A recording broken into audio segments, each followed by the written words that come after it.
সংবিধানে যে নির্বাচন নাই সেই নির্বাচনে আপনারা কিভাবে অংশগ্রহণ করলেন? গণভোটের প্রস্তাব কিন্তু বিএনপির তরফ থেকেই আসছিল। মেনে নেওয়ার পর গণভোটে গেছেন, এখান থেকে আপনি সরে যেতে পারবেন না। সবাই যখন সমঝোতার ভিত্তিতে যেটা মেনে নিবেন সেটা কিন্তু আপনি সরে আসার কোনো পথ নাই। আজকে হয়তো খুব কমফোর্টেবলি সবাই যাচ্ছে, কিন্তু মাথায় রাখতে একটা বিরুদ্ধ শক্তি যদি আসে, বিরোধী একটা শক্তি যদি কখনো ক্ষমতায় চলে আসে, কেউ ছাড়া পাবেন না, কেননা সংবিধানের মধ্যে কেউ নাই। বাংলাদেশের ইতিহাসে প্রশাসনকে ব্যবহার করে সবচেয়ে ক্ষমতাশালী সরকার যিনি হয়েছিলেন তিনি শেখ হাসিনা। শুধু রাষ্ট্রযন্ত্রের উপরে নির্ভর করে শেখ হাসিনা তো 15 বছর ছিল, সেরকম থাকার চেষ্টা করে। আমার কাছে মনে হয় সেটা খুব সহজ নয়।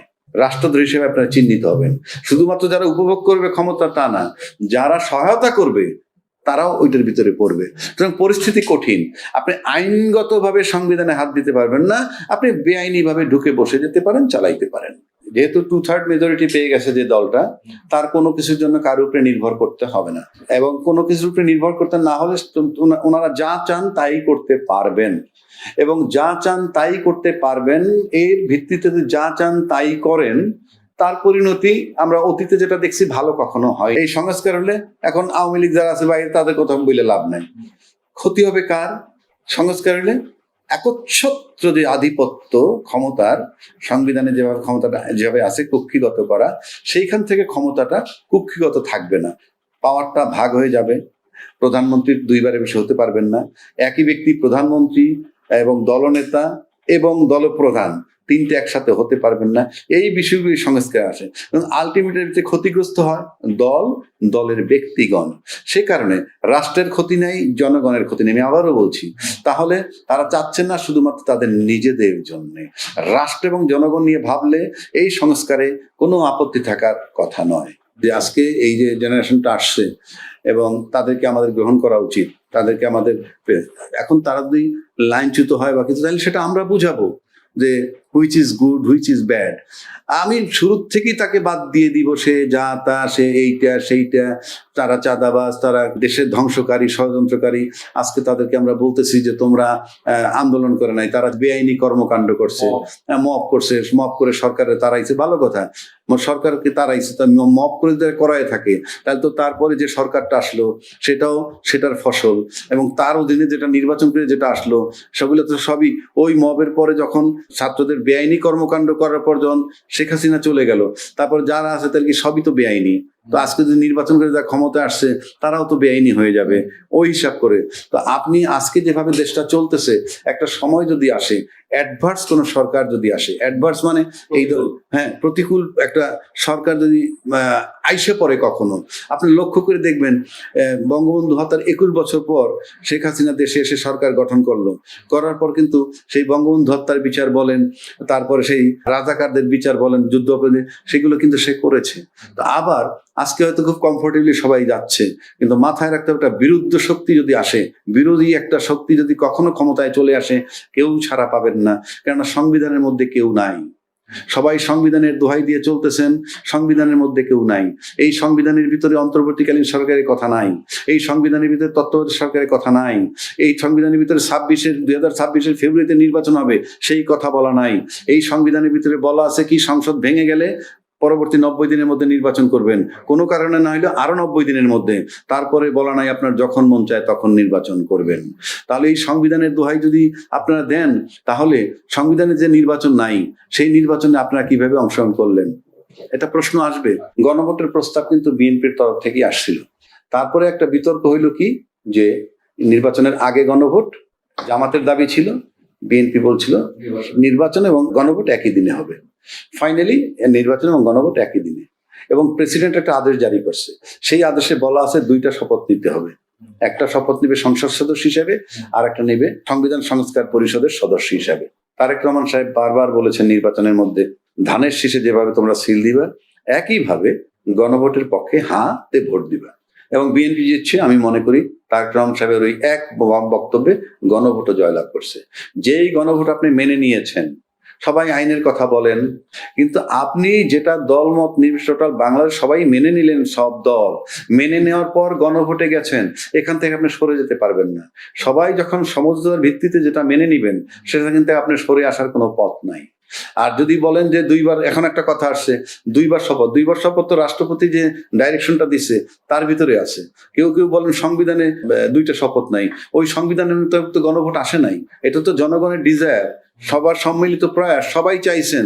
রাজনৈতিক দলগুলো 8 মাস স্ট্রাগল কইরাও যখন সমাধানে আসতে পারেন নাই, তখন এটা গণভোটে গেছে এবং গণভোটে যাওয়ার পর এখানে আসে। এখান থেকে আপনি সরে যাবার পথ নাই।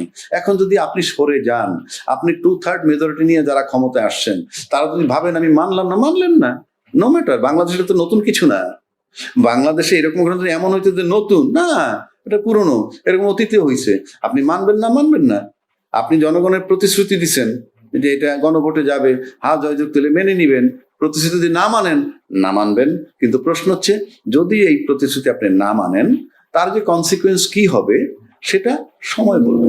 যেহেতু 2/3 মেজরিটি পেয়ে গেছে যে দলটা, তার কোনো কিছুর জন্য কারোর উপরে নির্ভর করতে হবে না, এবং কোনো কিছুর উপরে নির্ভর করতে না হলে ওনারা যা চান তাই করতে পারবেন, এবং যা চান তাই করতে পারবেন।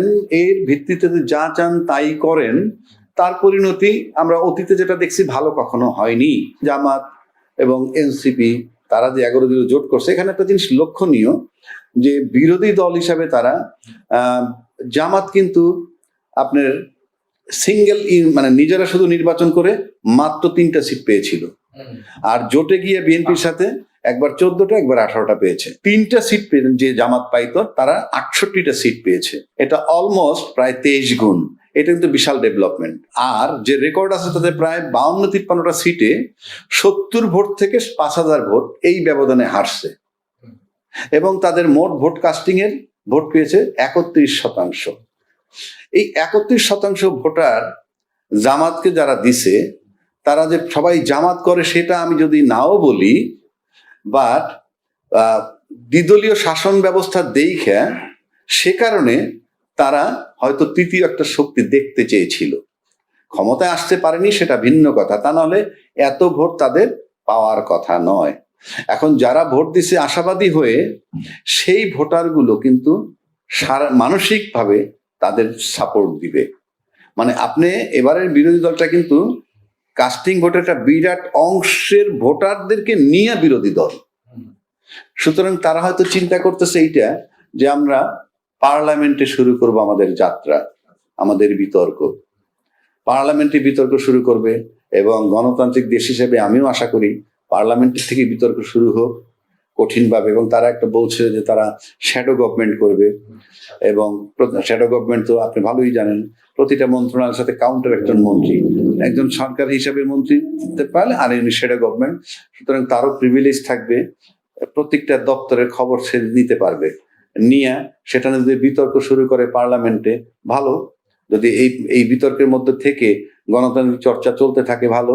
আর যদি 2/3 মেজরিটি পাওয়ার কারণে সবাইকে উপেক্ষা করে, আলটিমেটলি উপেক্ষা করতে থাকে, তাহলে তো আমরা অতীত সরকারের সাথে এদের কোনো পার্থক্য দেখব না যদি এটা করেন। কিন্তু আমরা চাই না সেই ঘটনাগুলো পুনরাবৃত্তি হোক। এই কারণে বলছি, বাংলাদেশের ইতিহাসে প্রশাসনকে ব্যবহার করে সবচেয়ে ক্ষমতাশালী সরকার যিনি হয়েছিলেন তিনি শেখ হাসিনা। এত কঠিনভাবে মানে সমস্ত সরকারি রাষ্ট্রীয় অর্গানকে ব্যবহার করে সরকারি পরিচালনা করা ওনার চেয়ে শক্তিশালী কেউ এ পর্যন্ত হয় নাই। 2 নম্বর, তখন প্রশাসনকে সে এনশিওর করছে এইরকম যে আমি তোমাদের টপে আছি, আমি তোমাদের আশ্বস্ত করছি। এইভাবে পুলিশকে ব্যবহার করতে পারতেছে, পুলিশ ডাইরেক্ট তার সাথে যোগাযোগ ছিল। কিন্তু আমার কাছে অন্য কোনো সরকার প্রশাসনকে শেখ হাসিনার মতো ব্যবহার করতে পারবে বলে আমার কাছে মনে হয় না। সেদিকটা বিবেচনায় করতে গেলে রাষ্ট্রযন্ত্রের উপরে, শুধু রাষ্ট্রযন্ত্রের উপরে নির্ভর করে, শেখ হাসিনা তো 15 বছর ছিল, সেরকম আরো কেউ যদি থাকার চেষ্টা করে, আমার কাছে মনে হয় সেটা খুব সহজ নয়। গণভোটের আলোকে আপনার সংস্কার করতে হবে, গণভোটের আলোকে সংবিধান সংস্কার করে তার ভিতরে আপনাদেরকে ঢুকতে হবে। তাহলে আপনি তো এই সংবিধানের মধ্যে ঢুকতেই পারবেন না। এই সংবিধানে বলা আছে, সংবিধানের 142 অনুচ্ছেদে বলা আছে 2/3 মেজরিটি পাইলে সে যে কোনো রকমের পরিবর্তন করতে পারে, সংস্কার করতে পারে। কিন্তু সংবিধানের আবার 7-এর খতে বলা আছে 142-এ যা কিছু থাকুক না কেন, 142 অনুচ্ছেদে যা কিছু থাকুক না কেন, প্রথম ভাগের, দ্বিতীয় ভাগের এরকম কতগুলো জিনিস আছে, কোনো পরিবর্তন করতে পারবেন না।